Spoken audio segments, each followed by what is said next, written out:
Por que algumas notícias nos atravessam tão profundamente? Por que a dor de um animal que nunca vimos pode pesar no peito, tirar o sono e deixar uma sensação difícil de explicar? Talvez não seja apenas tristeza. Talvez seja empatia chamando atenção para algo essencial. Quando uma vida frágil é ferida, algo em nós também se rompe. Não porque somos fracos demais, mas porque ainda somos capazes de sentir. Este vídeo não é sobre uma notícia isolada. É sobre amor, respeito e responsabilidade. Sobre o que a forma como tratamos os animais revela sobre quem somos. 1. Quando uma notícia dói mais do que deveria. Algumas notícias nos atravessam de um jeito diferente, silencioso e persistente. Não provocam apenas choque momentâneo, mas deixam uma sensação difícil de nomear. Um aperto, um incômodo, um mal-estar que não passa rápido. Essas notícias doem porque não falam apenas sobre o que aconteceu. Elas revelam algo sobre quem somos, sobre o tipo de sociedade que estamos construindo e sobre os limites que estamos, ou não, dispostos a respeitar. O caso do cachorro-orelha, em Santa Catarina, é uma dessas notícias. Não por ser a única. Infelizmente, não é. Mas porque nos obriga a olhar para algo que muitas vezes preferimos evitar. A forma como lidamos com a vida que é mais frágil. A forma como reagimos quando a vítima não pode se defender, nem se explicar, nem pedir ajuda. Quando um animal sofre violência, não estamos falando apenas de um ato cruel isolado. Estamos falando de empatia interrompida, de limites morais rompidos, de uma relação adoecida com o sofrimento alheio. A dor ali não é apenas física. Ela é simbólica. Ela revela o quanto a dor do outro pode ser ignorada quando não nos atinge diretamente. Revela o quanto ainda confundimos força com direito, poder com permissão, silêncio com neutralidade. Este vídeo não nasce da revolta. Revolta sozinha não transforma. Ela explode e se dissipa. Este vídeo nasce da necessidade de reflexão. Porque só a reflexão sustentada é capaz de gerar mudança real. Transformar dor em consciência é uma das poucas formas de impedir que ela se repita. É a tentativa de fazer com que uma vida perdida não seja apenas mais um número, mais um caso, mais uma notícia esquecida na próxima semana. Ao falar de amor e respeito aos animais, não estamos falando de sentimentalismo exagerado. Não estamos falando de gostar de animais mais do que de pessoas. Estamos falando de algo mais básico e mais profundo. Estamos falando da capacidade de reconhecer sofrimento mesmo quando ele não tem voz. Mesmo quando ele não se parece conosco. Mesmo quando ele não pode nos agradecer. Falar sobre respeito aos animais é falar sobre limites éticos. É perguntar até onde vai nossa humanidade quando ninguém está olhando. É observar como reagimos diante da dor que não nos obriga a reagir. Porque amar e respeitar os animais não é um detalhe moral. É um termômetro. Um sinal claro de como lidamos com a vulnerabilidade, com a diferença e com a responsabilidade que vem junto com o poder de ferir ou proteger. Quando uma notícia como essa dói mais do que deveria, talvez não seja fraqueza emocional. Talvez seja sua consciência tentando te acordar. 2. O que a psicologia nos ensina sobre empatia? A psicologia define empatia como a capacidade de perceber, compreender e se importar com o estado emocional do outro. Não se trata apenas de entender racionalmente que alguém está sofrendo. Trata-se de reconhecer que aquela dor importa, mesmo quando não nos atinge diretamente. Empatia é o que nos impede de sermos indiferentes. É o que cria limites internos quando ninguém está impondo limites externos. É o que nos faz parar antes de ferir, mesmo quando poderíamos fazê-lo sem consequências imediatas. Diversos estudos em psicologia mostram que a violência contra animais costuma estar associada a falhas importantes no desenvolvimento da empatia e da regulação emocional. Isso não significa que toda pessoa que comete violência contra animais será violenta contra seres humanos. Mas significa que algo essencial não foi integrado emocionalmente. A empatia não surge pronta. Ela se constrói ao longo da vida, principalmente nos primeiros anos. Crianças aprendem a reconhecer dor observando como os adultos reagem ao sofrimento alheio.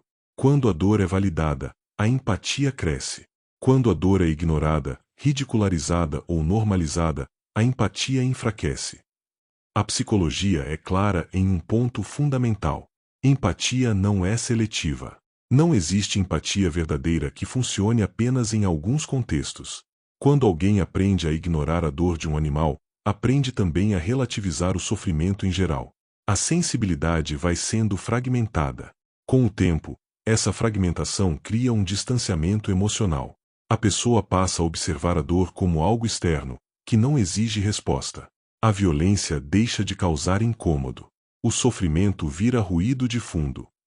Outro aspecto importante é que a empatia está diretamente ligada à capacidade de se colocar limites internos. Pessoas empáticas não precisam de vigilância constante para agir com respeito. Elas sentem desconforto diante da dor do outro. Esse desconforto funciona como freio moral. Quando esse freio não existe ou foi enfraquecido, a pessoa passa a depender apenas de regras externas. E quando não há punição imediata, o comportamento pode escalar. A psicologia também mostra que o contato positivo com animais favorece o desenvolvimento emocional. Cuidar, proteger e respeitar seres mais frágeis estimula responsabilidade, paciência e sensibilidade. Não por acaso, animais são utilizados em terapias justamente para desenvolver empatia e vínculo. Respeitar animais, portanto, não é apenas um gesto de bondade isolado. É um exercício emocional contínuo. É aprender, na prática, que a força não dá direito à crueldade, que poder exige responsabilidade, que causar dor nunca é neutro. Quando falamos de amor e respeito aos animais, estamos falando de algo que vai muito além deles. Estamos falando da construção de limites internos, de consciência emocional e de humanidade compartilhada. A psicologia nos lembra que uma sociedade que ignora a dor dos animais não está apenas falhando com eles. Está falhando consigo mesma. 3. Quando a dor do mundo pesa demais, cuidando de quem sente profundamente. Algumas pessoas não apenas ficam tristes com certas notícias. Elas sentem no corpo, no peito, na respiração. O caso do cachorro-orelha não foi apenas uma informação dura para elas. Foi um impacto emocional real. Essas pessoas costumam ouvir frases como "não leve isso tão a sério" ou "você sente demais". Mas a psicologia sabe que isso não é exagero. É sensibilidade empática. É a capacidade de se conectar profundamente com a dor do outro, mesmo quando o outro não é humano. Pessoas empáticas não escolhem sentir. Elas simplesmente sentem. O sofrimento alheio atravessa porque o sistema emocional delas está mais aberto, mais responsivo. Isso não é fraqueza. É uma forma intensa de humanidade. O problema surge quando essa empatia não encontra caminhos de descarga, significado ou ação. Quando a dor entra, mas não sai. Quando a indignação vira peso. Quando o choro vira exaustão. Por isso, cuidar de quem sente profundamente também é parte da ética do cuidado. A primeira coisa importante é validar a própria emoção.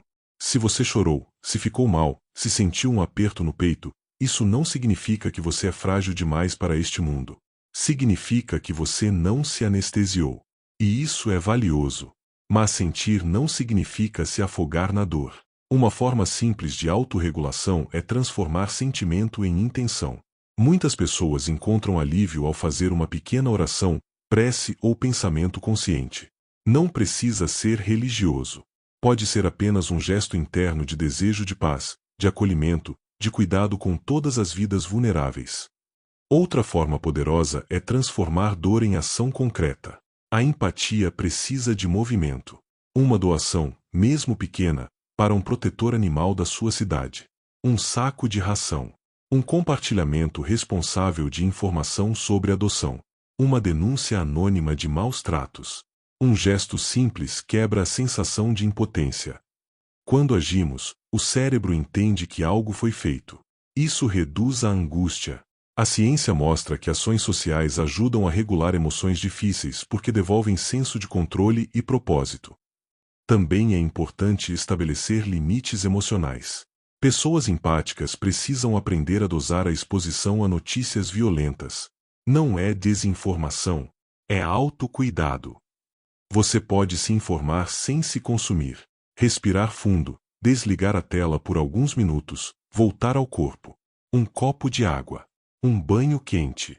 Um momento de silêncio. Pequenos rituais ajudam o sistema nervoso a se acalmar. Se possível, conversar com alguém que também sente. Compartilhar a dor reduz o peso. Empatia compartilhada não multiplica sofrimento. Ela distribui. Sentir profundamente é um dom que exige cuidado. Não para diminuir a sensibilidade, mas para sustentá-la sem adoecer. Cuidar de si, nesses momentos, não é egoísmo. É o que permite continuar sentindo sem se quebrar. É o que permite transformar dor em proteção, indignação em atitude e tristeza em compromisso com o respeito à vida. Conclusão. Ao longo deste vídeo, falamos de algo que vai muito além de uma notícia triste.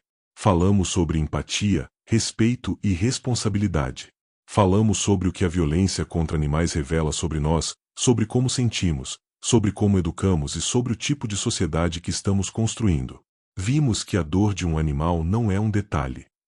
Ela nos atravessa porque toca em algo essencial. A forma como lidamos com a vida mais frágil diz muito sobre nossos valores mais profundos. A psicologia nos mostra que empatia é uma capacidade que pode ser fortalecida ou enfraquecida. A ciência nos lembra que aprendemos a respeitar a vida pelo exemplo, observando como os outros agem diante do sofrimento. A filosofia já dizia, há séculos, que o caráter se revela quando temos poder sobre o outro e escolhemos não ferir. Falamos também sobre quem sente profundamente. Pessoas empáticas que choraram, que ficaram abaladas, que carregaram essa dor no corpo. Cuidar de si, nesses momentos, é essencial. Transformar sentimento em intenção, em gesto, em ação concreta. Porque empatia precisa de movimento para não virar peso. E falamos da coragem de denunciar, de não se calar, de entender que o silêncio nunca protege a vítima. Denunciar maus-tratos é um ato de amor, de responsabilidade e de humanidade. É escolher agir quando seria mais fácil fingir que não viu. Nada disso exige heroísmo. Exige consciência. Exige escolhas diárias. Exige lembrar que respeito à vida não é discurso, é prática. Se este vídeo fez sentido para você, comente, Orelha Vive. Curtir e compartilhar ajuda este canal a continuar produzindo conteúdos que não buscam chocar, mas despertar consciência e autocuidado. Que a empatia não pare no sentimento. Que ela vire gesto. Que vire proteção. Que vire escolha diária. Nos vemos no próximo vídeo. Até lá!